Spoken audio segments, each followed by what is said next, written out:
Hello, Fox. Welcome to Project Ceros Epsilon. I think I'm audible, and this is our first curriculum. This is our first, what can I say? This is our first tutorial. It will be a playlist. It will be a full course on C++.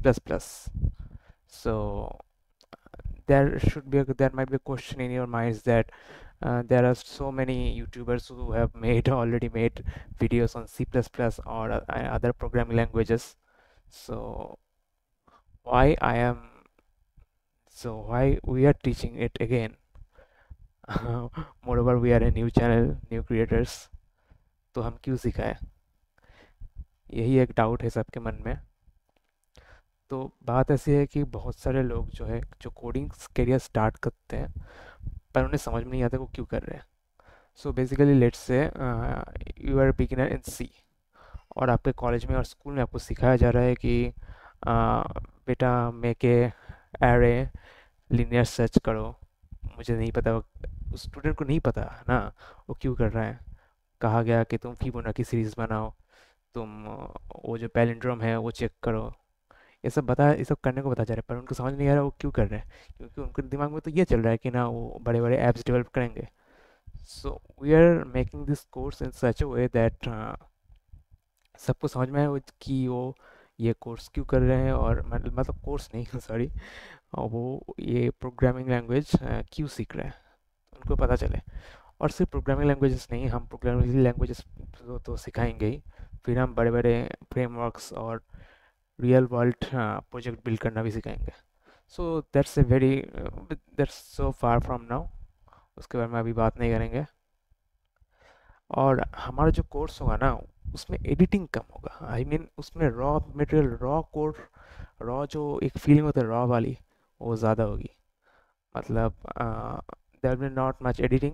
एकदम raw से जैसे live stream में समझते हैं वैसे समझने की कोशिश की जाएगी. भला ही वो वीडियो का लेंथ बड़ा हो जाए, वो यूट्यूब का सर्वर का वो यूट्यूब का जो स्टोरेज है वो संभाले. हमको कुछ नहीं फ़र्क पड़ता. यूट्यूब फिलहाल तो पैसे नहीं लेता स्टोरेज के लिए. होप सो कभी ला भी ले. तो तो ये जो करिकुलम है हम सी प्लस प्लस से शुरू करने वाले हैं. मतलब हाँ, ये तो कोर्स सी प्लस प्लस का है पर एक orientation video, this is a orientation video. ये सी प्लस प्लस और बाकी लैंग्वेजेस पाइथन, जावा और जावास्क्रिप्ट, बाकी वेब फ्रेमवर्क सारे वीडियो में ये इंक्लूडेड रहेगा क्योंकि एक ओरिएंटेशन है. This orientation is validate for all programming languages तो तो आज के इस ओरिएंटेशन वीडियो में हम क्या सीखने वाले हैं. पहला तो ये कि कंप्यूटर, वैसे मुझे नहीं लगता कि किसी को बताने की ज़रूरत है कंप्यूटर क्या चीज़ है, फलाना ढिमकाना. फिर भी इन सिंपल वर्ड्स, तो मैं फर्स्ट पॉइंट में आ जाऊँ तो आ, आज हमने इस वीडियो को टोटल 8, समझ रहे हो, टोटल 8 भागों में भाग किया है. तो चलिए शुरू करते हैं. पहला स्टेप जो है वो है कंप्यूटर.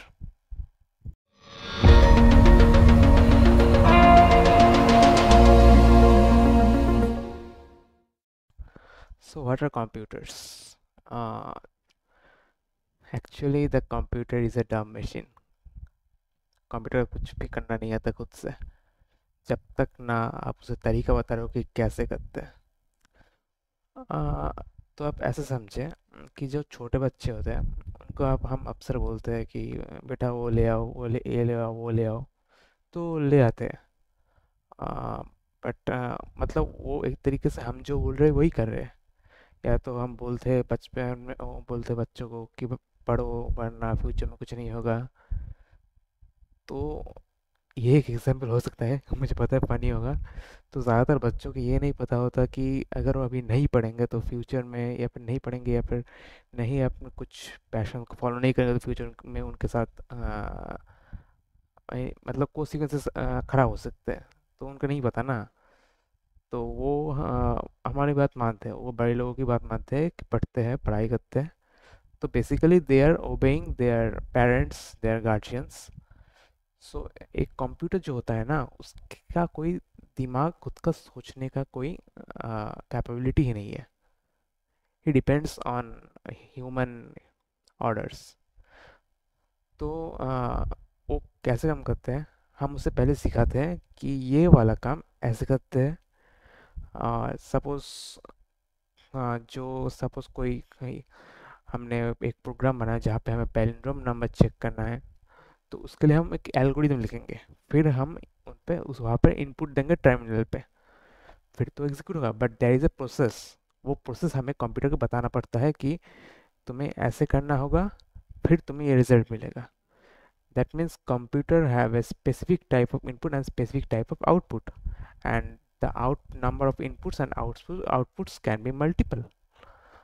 So मेरे कहने का मतलब यही है कि कंप्यूटर का फिलहाल जो हम अभी अभी जो कंप्यूटर हम यूज़ कर रहे हैं उसका खुद का कोई दिमाग नहीं है. he have no it has no intelligence, and it only relies on the orders of human beings. Order भी हम देते हैं, करने का तरीका भी हम ही देते हैं उनको, और इनपुट वो देते हम देते हैं, पर आउटपुट वो लोग देते हैं, मतलब कंप्यूटर देता है. आई नो मेरा हिंदी और इंग्लिश थोड़ा सा फटा हुआ है, बट एब्यूज़ मत करना. धीरे धीरे हो जाएगा ठीक. आपको भी तो कोडिंग नहीं आती. तो बढ़ते हैं हमारे जो अगला पार्ट है, जो programming language. What is programming language, मतलब व्हाई वी नीड दैट. तो बढ़ते हैं हमारे सेकंड पार्ट की तरफ.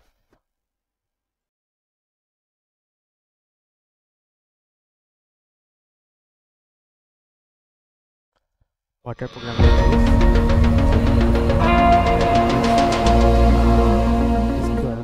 जिसकी मदद से हम कंप्यूटर को इंटरेक्ट ऑर्डर देते हैं कि कैसे करते हैं. अ, हमारा जो नॉर्मल लैंग्वेजेस है, हम जो नॉर्मल लैंग्वेज यूज़ करते हैं, जैसे हो गया कि यूपी में, दिल्ली में यूजुअली लोग हिंदी बोलते हैं, बंगाल में बंगाली, महाराष्ट्र में मराठी. तो ऐसे ही हम जो लैंग्वेजेस यूज़ करते हैं, हम हमारी ह्यूमन लैंग्वेज, उस तरीके से हम कंप्यूटर को ऑर्डर नहीं दे सकते. There are specific type of languages जिससे हम एक कंप्यूटर को ऑर्डर दे सकते हैं कि कैसे काम करना है. So this are called mainly programming languages. और ये programming languages, there are too so many programming languages like C++, Java, and they have their specific type of characteristics. Uh, तो ये ह्यूमन लैंग्वेज, प्रोग्रामिंग लैंग्वेज, ये सब क्या होता है ये हम अगले पार्ट में डिस्कस करते हैं. जो थर्ड पार्ट है, that is the difference between machine language, programming language and human language. Let's go forward.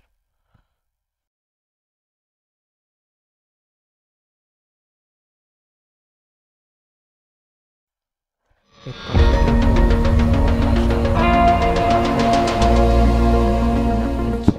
मतलब उसी भाषा में वो हमको आउटपुट देता है एज ह्यूमन लैंग्वेज. तो आपके समझने के जो फॉर योर सेक, मैंने इन लैंग्वेज को 3 पार्ट्स में डिवाइड किया है. Those are the 2 basics. One is which is human language and this is machine language. Middle में जो आता है that is programming language. Humans को ह्यूमन लैंग्वेज समझ में आता है, मशीन को मशीन लैंग्वेज, और प्रोग्रामिंग लैंग्वेज इन दोनों का कनेक्शन करते हैं. So now it is simple for you to understand why what is programming language and why to use it. Okay, so एक प्रोग्रामिंग लैंग्वेज क्या करता है कि this is one kind of language. The programming language has strict rules. Maximum केसों में तो programming languages जो होते हैं उनके लिए स्ट्रिक्ट रूल्स अलाइंड है. मतलब है, हम जो ह्यूमंस जो लैंग्वेज बोलते हैं, तो कभी कभी हम अगर एक फुल स्टॉप कॉमा छोड़ दे फिर भी कोई प्रॉब्लम नहीं है. पर प्रोग्राम लैंग्वेज केस में that's very crucial. We have to notice that if there is any fault or not. और मशीन क्या करता है कि उस प्रोग्रामिंग लैंग्वेज को अपने भाषा में कन्वर्ट कर सकता है, करके खुद समझ सकता है. So that's why we need programming language. I hope you understand.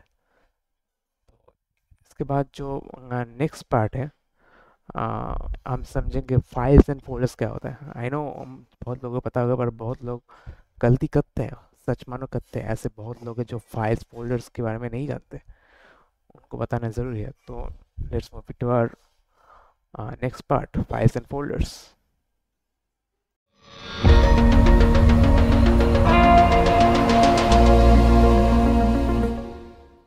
Now this is the fourth part of the video, और इस पार्ट में हम डिस्कस करने वाले फाइल, जो फाइल एंड फोल्डर्स है, वो क्या है।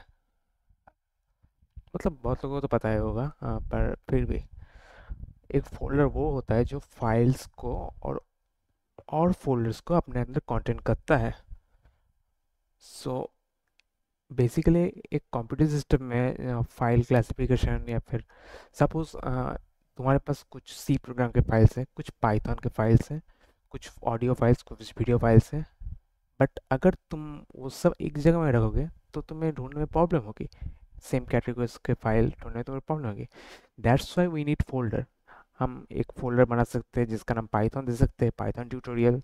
उसके अंदर हम सारे पाइथन फाइल्स को रख सकते हैं। सेम हम दूसरे फाइल्स की तरह फाइल्स, सेम टाइप के फाइल्स भी रिस्पेक्टिव फोल्डर में रख सकते हैं। So that's why we need folders. और फाइल्स क्या होता है? Files are the core thing, उसे डिवाइड और नहीं किया जा सकता। फोल्डर्स के अंदर फोल्डर्स रह सकते हैं, फाइल्स के अंदर फाइल्स रह सकते हैं। फाइल्स के अंदर कंटेंट होता है, that can be audio content, that can be any source code और एनीथिंग एल्स। मतलब बेसिकली फाइल रॉ कंटेंट को स्टोर करते हैं, और एक फोल्डर जो होता है वो और फोल्डर्स या तो और फाइल्स को अपने अंदर स्टोर करता है। So this are the differences between file and folders. तो ये चीज़ अपने दिमाग में घुसा लो, क्योंकि ये कोडिंग करने के टाइम आपको बहुत में काम में आएगा। तो इसके बाद जो हमारा नेक्स्ट पार्ट है वहाँ पर चलते हो, दैट्स फाइल एक्सटेंशन।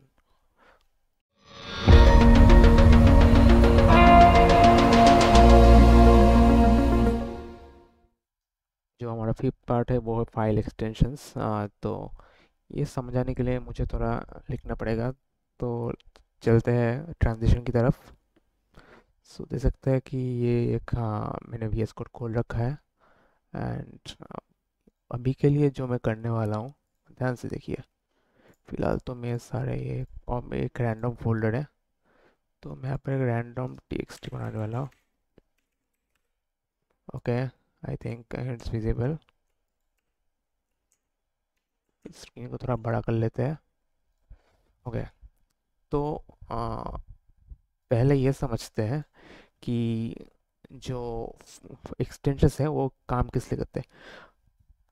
वो पहले वाले पार्ट में, पिछले वाले पार्ट में जो मैंने बताया कि there are different type of file, different types of files. जो पाइथन होता है उसका फाइल टाइप अलग होता है। उसको उसको जब एक इंटरप्रेटर जब वो डिटेक्ट करेगा तो उसका फाइल एक्सटेंशन जो है उसी को देख के डिटेक्ट करेगा कि ये एक पाइथन फाइल है। That means we have to make an indicator for that specific file, कि वो कौन सी तरह का फाइल है। For example, if the file is a C file, then last में डॉट सी रहेगा। अगर पाइथन फाइल है डॉट पी वाई रहेगा। अगर ऑडियो फाइल है तो डॉट एम पी थ्री रहेगा। अगर वीडियो फाइल है तो dot M P four, M K V, ये सब रहेगा। और अगर कोई पिक्चर है, इमेज है, तो dot J P G, J P G, dot P N G रहेगा। ये सब नाम आपने सुना होगा ज़रूर कहीं ना कहीं। तो चलिए फिर से चलते हैं वी एस कोड की तरफ। और यहाँ पर एक, अगर आपको ज़रूरत है तो पॉज करके देख लेना, मैं सब लिख रहा हूँ। सो मैंने क्या कहा, ऑडियो, ऑडियो फाइल पहले करते हैं। ऑडियो फाइल्स, ऑडियो फाइल्स में ऐसे ऐसे होते हैं। पीएनजी होता है एक, और फिर क्या आता है, डॉट जेपीजी होता है, फिर क्या आता है, डॉट जेपीजी होता है। तो ये सब रहते हैं, ठीक है। फिर इसके बाद जो है वीडियो फाइल्स, वीडियो फाइल्स में डॉट एम पी फोर। फिर और एक होता है जो ओ बी एस स्टूडियो में जिससे रिकॉर्ड करो, उसमें वो फाइल एक्सटेंशन बाय डिफ़ॉल्ट रहता है। ये वीडियो फाइल्स हो गए। और पाइथन के लिए है डॉट पी वाई, इनके लिए एक्स्ट्रा नहीं है, एक ही है। ओके, अबे यार, ओके, डॉट पाइथन। सी के लिए हो गया डॉट सी। तो और है जो जावा के लिए होता है, और डॉट जावा होता है। अ, अरे P S code type.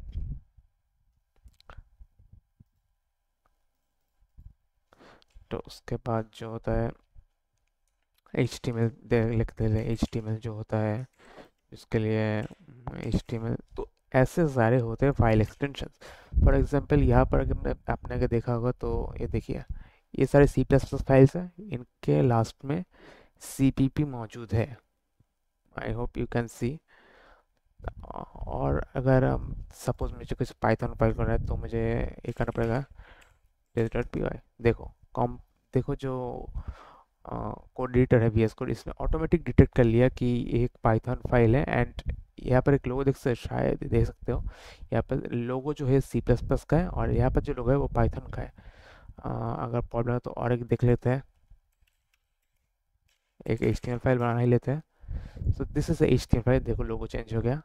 So that's why we need extensions, I hope you can understand. तो ये वाला पार्ट भी हो गया जो मैंने बताया, फाइल एक्सटेंशंस वाला पार्ट। तो अगले वाले पार्ट में चलते हैं जो है compiler versus interpreter. So let's move on to that.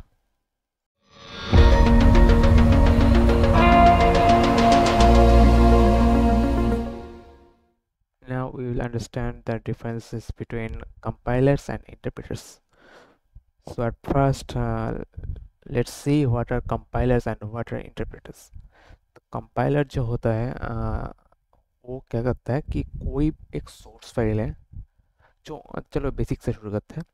तो हमें क्या पता है, कंप्यूटर को प्रोग्रामिंग लैंग्वेज मशीन लैंग्वेज में कन्वर्ट करके समझना आता है।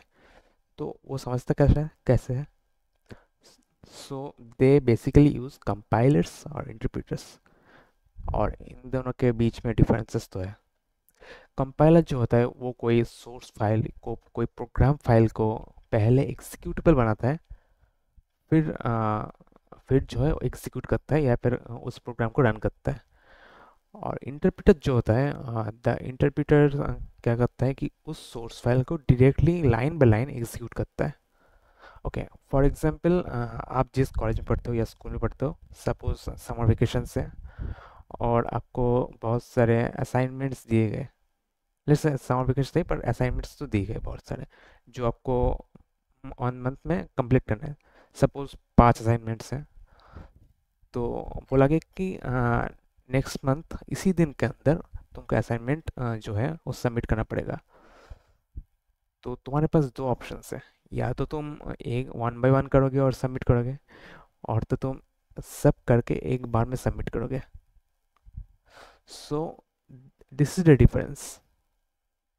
So that it makes the difference कि ये कंपाइलर जो है वो आ, वो एक बार में सब करके फिर सबमिट करता है, एंड जो इंटरप्रेटर जो है वो वन बाय वन करके सबमिट करता है। तो आई गेस मैं समझा पाया ठीक से। So I hope you can understand the difference between compiler and interpreter. तो एग्जांपल भी कुछ बोल ही देता हूँ। जो कंपाइलर, कंपाइल्ड जो प्रोग्राम लैंग्वेज होता है जैसे कि सी, सी प्लस प्लस, ये सारे कंपाइल होते हैं।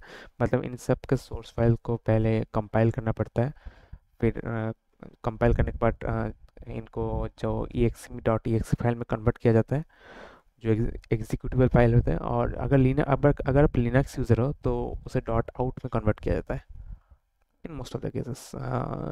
तो मैक का तो मुझे पता नहीं।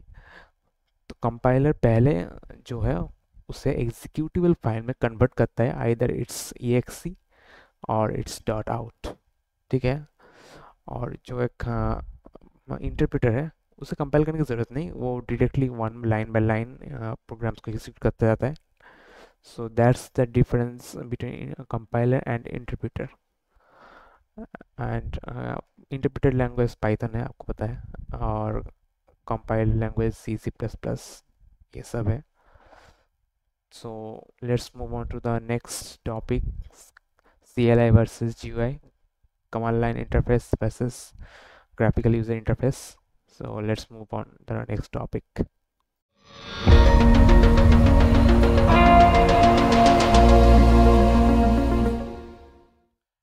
ये वाला पार्ट जो है, तो यहाँ पर हम सीखने वाले हैं कमांड लाइन इंटरफेस क्या होता है और ग्राफिकल यूज़र इंटरफेस क्या होता है। तो ये समझना बहुत ही ईजी है। तो इसे समझते हैं। वो करने के लिए तो मैं पहले अपने डेस्कटॉप व्यू में आऊँगा, फिर मैं विंडोज़ की दबा के सर्च करूँगा terminal. So this is command line interface, you can see. यहाँ पर मैं अगर लिखो तो देखो, तो ये जो है ना, ये है कमांड लाइन इंटरफेस। मतलब मैं वन बाय वन कमांड लिख रहा हूँ और ये एग्जीक्यूट हो रहा है।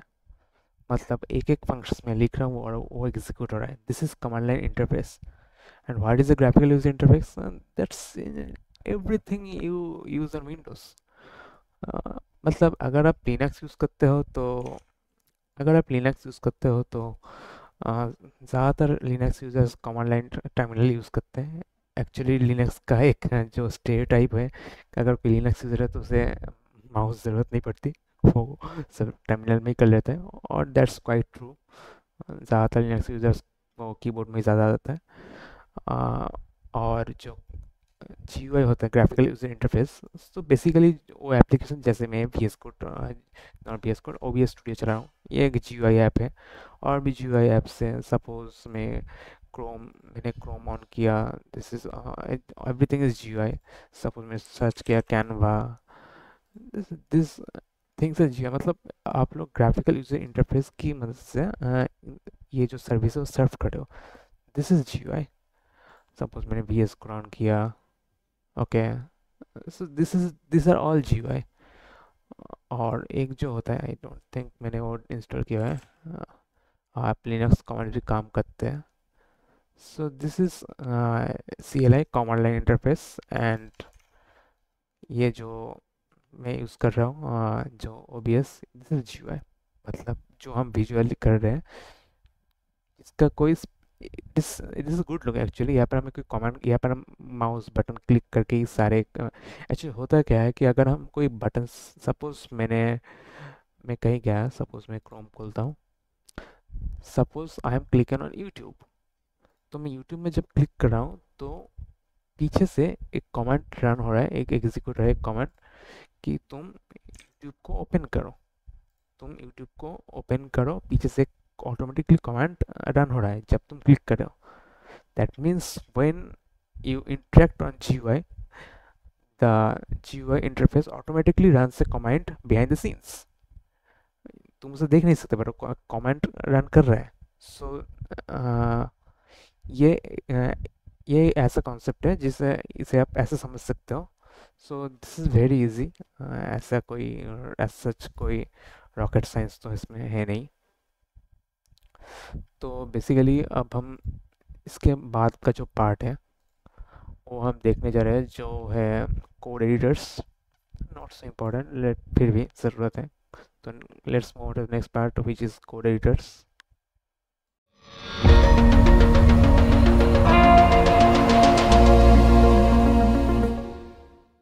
देखो, there are too many types code editors. अब इसमें ज़्यादा कुछ बोलने की ज़रूरत नहीं, पर बेसिकली ये समझ लो कि कोड एडिटर क्या होता है कि हम जब कोई कोड लिखते हैं या फिर सपोज हम कोई फाइल भी लिख रहे हो, कोई टेक्स्ट फाइल भी लिख रहे हो, तो हम कोड एडिटर की यूज़ करते हैं।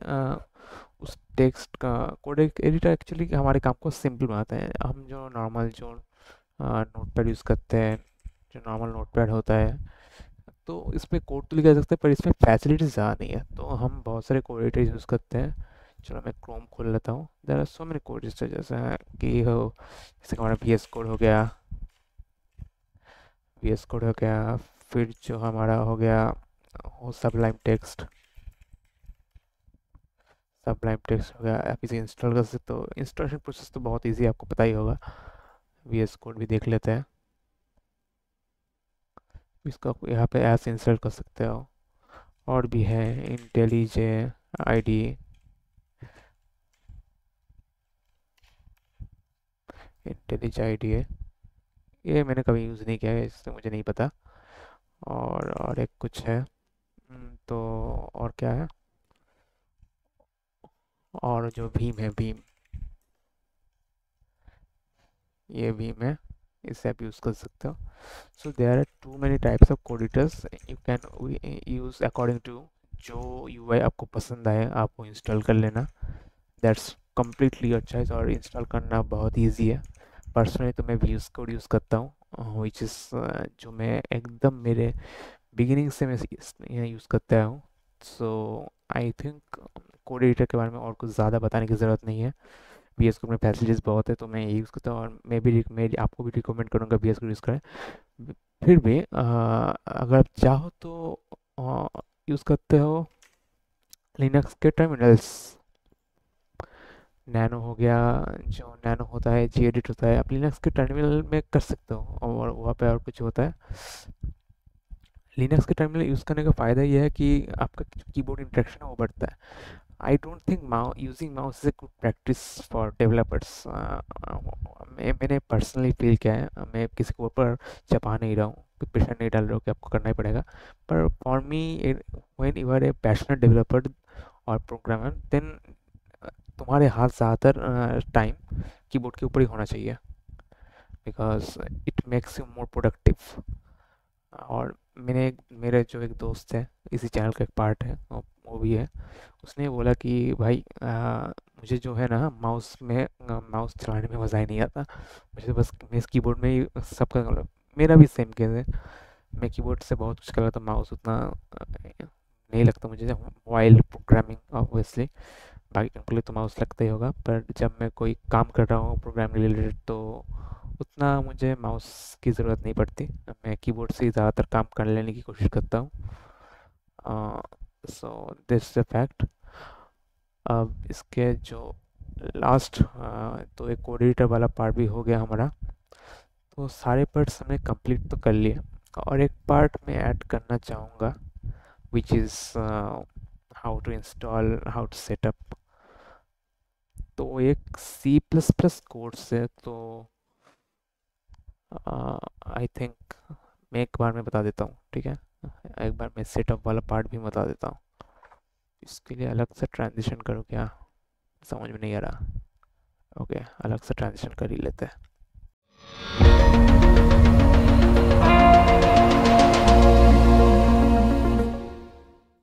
देखो, पर्सनल सेटअप के लिए अलग अलग वीडियो बनाना या फिर अलग पार्ट बनाना मुझे इतना सेंस में आता नहीं, क्योंकि आजकल सबको ही एप्लीकेशंस डाउनलोड करना आता है। फिर भी फॉर योर सेक, हाँ, वो जो एनवायरमेंटल पाथ वाला जो केस है वो थोड़ा कॉम्प्लेक्स है। बाकी तो आपको VS कोड आई होप आपको इंस्टॉल करना आता ही होगा, और मिन जी डब्ल्यू इंस्टॉल करना होता है। फिर भी मैं आज एक डॉक्यूमेंटेशन देख रहा था, जो VS कोड का खुद का है, तो वही से देखते हैं। लेट्स मूव, ट्रांजिशन देखते हैं, क्रोम पे जाता है, फिर लेट्स सर्च फॉर, यहाँ पर इनकी एक अच्छी सी डॉक्यूमेंटेशन मैंने देखी थी, शायद यही वाला होगा, हाँ। तो आप ये चेकआउट कर सकते हो। अगर वो जो बोलते हैं ना, आई बटन पे दे दूंगा, कोशिश करूँगा दे देने की, वरना तो मैं दे दे रहा हूँ डिस्क्रिप्शन में, जो वीडियो का जो डिस्क्रिप्शन बॉक्स है उसमें दे ही दूँगा मैं इस साइट को लिंक। यहाँ पर स्टेप्स बाय स्टेप्स देखो, यहाँ पर स्टेप बाय स्टेप सब कुछ मेंशन किया हुआ है, स्टेप बाय स्टेप सब कुछ मेंशन किया है। आई होप यू कैन अंडरस्टैंड। तो ये आप चेकआउट कर सकते हो यहाँ से इंस्टॉल, यहाँ पर वीडियो भी दिया हुआ है, तो आई डोंट थिंक कि मुझे अलग से बनाने की ज़रूरत है। ये देखो, पहले से लिखा गया कि यहाँ से इंस्टॉल लिंक, आपको जो इंस्टॉलर है इंस्टॉल करना पड़ेगा। तो यहाँ पर देखो इंस्टॉल कर, मेरा तो इंस्टॉल है, मैं इंस्टॉल नहीं करूँगा। और अ, ये कमेंट रन करना हो गया, तो यहाँ पर सब दिया हुआ है, आपको अलग से प्रेशर लेने की कोई ज़रूरत नहीं है। और अगर दिक्कत है भी तो ये वीडियो देख लीजिएगा। तो I think you can easily install it by yourself by watching the documentation। मैं लिंक दे दूंगा आई बटन पे या फिर डिस्क्रिप्शन में लिंक दे दूंगा। सो बेसिकली आज का ये ओरिएंटेशन सेशन ख़त्म होता है। सब्सक्राइब करना कर दीजिएगा, मेहरबानी कर दीजिएगा। वैसे हमारा जो मिशन है वो सब्सक्राइबर्स गेन करके मोनेटाइज करके पैसे कमाना पार्शियल रीज़न है, बट हमारा मेन रीज़न, हमारा मेन एजेंडा कुछ और है। That's more about education, that's that to revive the youth. चलिए वो बहुत बड़ी बात है, उसके बारे में ज़्यादा बात नहीं करेंगे। तो आपको वीडियो पसंद आए तो शेयर कर देना। इसलिए शेयर करने को नहीं बोला कि हमें लाइक चाहिए और सब्सक्राइबर चाहिए, आप इसलिए शेयर करो कि लोग कुछ सीख सके। अगर मेरे टीचिंग स्टाइल से आपको कुछ सीखने को मिल रहा है तो मैं ये चाहता हूँ कि आप और लोगों को भी शेयर करो ताकि वो कुछ सीख सके। और फर्दर मैं इसके बाद वाले वीडियो जो है इसमें शायद मैं डायरेक्ट कोडिंग पे प्रैक्टिकल पे ही मूव ऑन करूँगा, शायद मोस्ट प्रोबेबली। तो डटे ये हमारे साथ बने रहिए। और पहले ही बोल देता हूँ, मुझे इंग्लिश और हिंदी बचपन में मैं बहुत हिंदी बोला करता था, पर बाद में प्रैक्टिस नहीं है अभी तो। हिंदी मेरा जो प्रोनाउंसिएशन है वो अटक जाता है कभी कभी। इंग्लिश में बेहतर बोल रहा था कभी कभी हिंदी से, मुझे तो पर्सनली फील होता है। अगर कोई कंप्लेन है तो मुझे कमेंट सेक्शन में ज़रूर बताइएगा। और अभी तो सी प्लस प्लस चल रहा है, अभी मैं इसके बाद सी प्लस प्लस शुरू करूँगा शायद। और मेरा जो और एक जो मेंबर है हमारा प्रोजेक्ट का, वो कुछ और टॉपिक स्टार्ट करेगा, पूरा मैथमेटिक्स का कुछ। So what I have said that हम जो सिखाएंगे उसमें एडिटिंग कम, स्टाइल कम, पूरा रॉ मटेरियल, पूरा रॉ चीज़ें होंगी उसमें पूरा। और अगर मेरे लैंग्वेज में कोई प्रॉब्लम है तो don't abuse me again, I will improve, try to improve that. I hope धीरे धीरे इम्प्रूव हो जाएगा। सो ऑब्वियसली आई नीड फीडबैक। एक इंसान की गलती हो सकती है, सो हो ही सकती है, आपकी भी गलती हो सकती है। अगर आप गलती करेंगे तो नहीं करेंगे तो सीखेंगे कैसे? मेरा भी यही मानना है। So I think the time has come to end the video अभी। तो अगर आपको वीडियो पसंद आया और कुछ पर्सनली फील हो कि कुछ सीखने को मिला है तो ज़रूर शेयर कीजिए सबके साथ। And let's so let's we are meeting in next video। so अभी के लिए bye, take care bros. I said this videos will be raw। मैं आपको सर रॉ बिहेवियर कर रहा हूँ, नॉट वो जो कहते हैं ना, अरे उसे क्या कहते हैं इंग्लिश में, फॉर्मल बिहेवियर नहीं कर रहा, रॉ बिहेवियर कर रहा हूँ। So let's end the video, meet you in the next video। Ta-da!